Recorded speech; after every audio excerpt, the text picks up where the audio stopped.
कोकणातील प्रत्येक अपडेट जाणून घेण्यासाठी आजच माझे कोकणच्या सोशल मीडिया प्लॅटफॉर्मला लाईक, फॉलो आणि सबस्क्राइब करा। 19 जूनला खेड शहरामध्ये आलेल्या महापुरामुळे शहराचे जनजीवन विस्कळीत झाले। मात्र आता या पुरामागचं नवे आणि गंभीर वास्तव समोर आलेलं आहे। कोट्यवधी रुपये खर्च करून काढलेला गाळ खरोखरच शेतकऱ्यांसाठी वापरला गेला का, की तो काही व्यावसायिकांनी नदीपात्रात भराव घालण्यासाठी वापरला?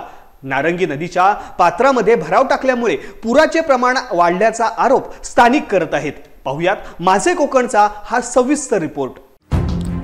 19 जून रोजी पावसाच्या अवघ्या काही तासातच खेड शहर पुन्हा एकदा पाण्याखाली गेलं। व्यापाऱ्यांचे फर्निचर, माल लाखो रुपयांचं नुकसान झाला आणि यामागे आता एक गंभीर मुद्दा समोर येतो आहे, तो म्हणजे गाळ व्यवस्थापनाचा। एप्रिल मे महिन्यात जलसंपदा विभागाने कोट्यवधी रुपये खर्चून जगबुडी नदी पात्रातील गाळ काढण्याची मोहीम राबवली। हे काम केवळ पूर टाळण्यासाठी नव्हते, तर गाळ शेतकऱ्यांच्या शेतीसाठी वापरण्याच्या हेतूने केले गेले होते। यासाठी अधिकृत पत्रही तहसीलदार सुधीर सोनावणे यांनी जाहीर केलं। मात्र प्रत्यक्षात काय घडलं? गाळ शेतकऱ्यांऐवजी मोठ्या व्यावसायिकांकडे गेला आणि त्याने नारंगी नदीपात्रात डंपर मागून डंपर भराव टाकले गेले। नारंगी नदीच्या प्रवाहात अडथळा आल्यामुळे पाण्याचा वेग आणि दाब अचानक वाढला। याचा परिणाम म्हणजे खेड दापोली मार्गावरती एकविरा नगर भागात दोनदा पाणी भरलं, तर तीनबत्ती नाक्याजवळ आणि पालिकेच्या मैदानातही पाणी साचलं आणि हेच पाणी शहरात देखील शिरलं। गाळ शेतकऱ्यांसाठी म्हणायचं आणि डंपर मध्ये भरून नदीत टाकायचं, असा सवाल रस्त्यावरच्या सामान्य व्यापाऱ्यापासून प्रत्येक नागरिक विचारतोय। खेड शहरामध्ये साधारणतः 18 तारखेपासून संध्याकाळी पाऊस सुरू झाला। खेडला लागून सुमारे 30-40 किलोमीटरचा जो एरिया आहे तो संपूर्ण उंच भाग आहे आणि त्या सर्वाचं पाणी खेडच्या नदीत जगबुडी नदीला येऊन मिळतं। पण गेले साधारणतः एप्रिल-मेच्या दरम्यान नदीचा गाळ काढला गेला। शासनाच्या म्हणण्याप्रमाणे इथले व्यावसायिक पूरग्रस्त जे आता आहे ते नक्की ह्याच्यातून बाहेर पडणार की नाही, तो जो गाळ काढला गेला, गाळ काढण्याचा उद्देश काय होता की ज्या वेळेला ती गाळाने नदी भरलेली होती त्या भरल्यामुळे इथे महापूर यायचे। त्याच्याऐवजी यंदा पहिल्याच पावसामध्ये जूनमध्येच संपूर्ण पाणी वर आलं आणि महाप्रलय इथे झाला। वास्तविक गाळ काढला तर पाणी यायला नाही पाहिजे होतं। बरं, जो गाळ काढला गेला तो जिथून उचलला तो दुसऱ्या ठिकाणी अशा ठिकाणी टाकलाय की त्यांचं पाणी आपल्या परत शहरात फिरलं। नारंगी साईडचं काही ठिकाणी त्याचे वैयक्तिक वापर केले गेले। प्रशासन नक्की तिथे लक्ष देणार का की हा गाळ कुठे गेला, त्या गाळाचं काय झालं, त्या गाळामुळे शहराला त्याचं नुकसान काय होतंय का, याची चौकशी करण्यात यावी, एक व्यापारी म्हणून माझी नम्र विनंती। खेड शहरामध्ये जे पूर भरलं ते मेन मुख्य नाला जो आहे खेड शहराला, जो ब्रिटिशकालीन जो नाला बोलतात, त्या नाल्यासाठी 46 लाख रुपये आले। 46 लाख रुपये येऊन सुद्धा जो नाला पूर्णपणे जो बांधायला पाहिजे होता तो चुकीच्या पद्धतीने बांधला गेला। आवळ त्याची मेन जी खोली पाहिजे होती ती 12 फूट होती मुख्य, ती 6 फुटावर आणून जो खेड शहराचं जे मेन पाणी वाहण्याचं जे ठिकाण होतं मेन, तेच मुळात चुकीच्या पद्धतीने करून भरून त्याच्यावर PCC करून संरक्षण भिंत बांधली गेली आहे।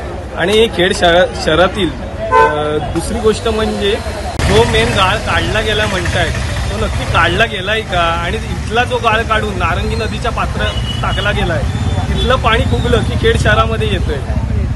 त्यामुळे इथल्या व्यापाऱ्यांना नाहक त्रास होत आहे आणि काही संस्था मेन म्हणजे हे गाळ काढण्यासाठी प्रयत्न करत होते, मग त्यांना का नाही प्रशासनाने काढून दिलंय? हा मे मध्ये काढला गेलाय गाळ, त्यामुळे खेड शहरामध्ये पाणी येत आहे। आज 68 वर्षे खेड शहरामध्ये आहे, पण कुठल्या गोष्टी काय जास्त करून दखल घेत नाहीत। त्याच्यामुळं काय हा महापूर परत सारखा येऊ शकतो, त्याच्यामुळे 2 गोष्टी बोलतो आणि गांधी चौकाला मी बोलतोय। बस नारंगी टाकतात, त्याच्यामुळे ते पाणी तिथे जास्त साठतं आणि तिकडून लगेच इकडं चौकामध्ये पाणी येतं, त्यामुळे तो गाळ इतर बाजूला कुठेतरी टाकायला पाहिजे, तेवढंच म्हणून। शहर पूरमुक्त व्हावं म्हणून सुरू केलेलं काम आता नव्या संकटाचं कारण ठरतंय का? प्रशासनाच्या नियोजनाअभावी आणि गाळ व्यवस्थापनातील बेशिस्तपणामुळे नागरिकांना पुन्हा एकदा पुराच्या विळख्यात अडकावं लागलंय, असा आरोप खेडमधील व्यापारी करत आहेत। या विषयावरती तहसीलदार सुधीर सोनावणे यांच्याशी संपर्क साधला असता आपण या संदर्भात चौकशी करू असे त्यांनी सांगितले। परवा 18 तारखेला रात्रभर खेड तालुक्यामध्ये मुसळधार पाऊस पडला होता। त्याचबरोबर काल सकाळपासून जवळपास 4 ते 5 वाजेपर्यंत खेड तालुक्यामध्ये आणि त्याचबरोबर जो घाटमाथा आहे महाबळेश्वर तालुक्याचा पश्चिम भाग यामध्ये खूप जोराचा पाऊस पडून खेड तालुक्यामध्ये पूर परिस्थिती निर्माण झाली होती। यावर्षी लवकर पाऊस सुरू झाला आहे। त्याचबरोबर संपर्क केल्यानंतर चिपळूण येथील जी NDRFची टीम आहे ती तात्काळ खेडमध्ये दुपारी उपलब्ध करून देण्यात आली होती। त्याच्यामुळे जी परिस्थिती जुलै ऑगस्टमध्ये साधारणतः खेड शहरामध्ये उद्भवते ती यावर्षी जुलै महिन्यामध्येच उद्भवली होती।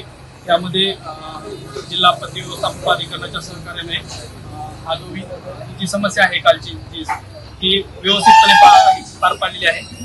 परंतु मी आपल्या माध्यमातून खेड शहरातील आणि तालुक्यातील नागरिकांना आवाहन करतो की पावसाळ्याची आता सुरुवात आहे, अजूनही पुढचे 2 महिने हे पावसाचे आहेत। त्यामुळे आपण सर्वांनी प्रशासनाच्या मार्फत जे अलर्ट दिले जातात किंवा ज्या सूचना दिल्या जातात त्याला रिस्पॉन्स करावा आणि ज्यावेळी सांगितलं जाईल घराबाहेर पडू नये किंवा आवश्यक त्या कामासाठी घराबाहेर पडा अशा वेळी आम्हाला सहकार्य करावं। त्याचबरोबर पाणी ज्यावेळी भरेल त्यावेळी खेड शहरातील नागरिकांनी आणि विशेषतः व्यापाऱ्यांनी आपल्या दुकानातील जे साहित्य आहे ते सुरक्षित स्थळी अगोदरच नेऊन ठेवावं। जगबुडीमध्ये जवळपास 1.5 ते 2 लाख घनमीटर गाळ आहे। यावर्षी आपण गाळ काढण्याला सुरुवात करून 25,000 घनमीटर गाळ काढलेला आहे। हे काम थोडं 3-4 वर्ष चालणार आहे। पुढील 2 वर्षामध्ये गाळ निघाल्यानंतर याचा अधिक फायदा होईल आणि याच्यामध्ये गाळ आम्ही योग्य ठिकाणी टाकण्यासाठी निश्चितपणे प्रयत्न करू ज्याचा पुरावर परिणाम होणार। ते अद्याप निदर्शनास आले नाही, परंतु आपण जे म्हणताय त्याच्यामध्ये निश्चितपणे पाहणी करू।